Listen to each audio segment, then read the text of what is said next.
আসরের সেজদা তো এত লম্বা করতে কখনো দেখি নাই রে নবী। বিশ্বনবী বললেন, না, অসুস্থ হই নাই, কোরআনের আয়াত নাজিল হয় নাই।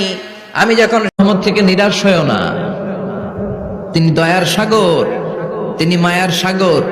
আপনি কত পাপ করেছেন, কত অন্যায় করেছেন, কত মিথ্যা বলেছেন। সব সাহাবারা অবাক, না জানি তিনি কার কথা বললেন। সবাই দেখতে পেলেন, ইন দ্য মিন টাইম এক আনসারী সাহাবী এসে এই জায়গাটাতে বসল।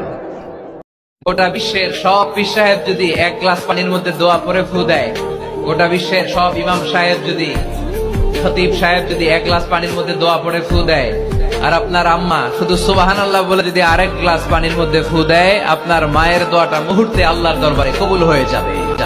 বিশ্বনবী বলতেন, নাহাইতুকুমান জিয়ারাতিল কুবুর, আমি তোমাদেরকে কবর জিয়ারত করতে আগে নিষেধ করতাম, কিন্তু এখন নিষেধাজ্ঞা প্রত্যাহার করে নিলাম। এখন সব সময় তোমরা কবরের সামনে যাবা আর জিয়ারত করবা। কবরস্থানে জানতো আমি পাপী, আমার বাবা পাপী, আমার দাদা, আমার 14 গোষ্ঠী পাপী, কিন্তু পাপীদের মধ্যে বিশ্বনবী বললেন শ্রেষ্ঠ পাপী ওই পাপী যেই পাপী পাপ করার পরে তওবা করে কার কাছে? সব সাহাবারা অবাক, না জানি তিনি কার কথা বললেন।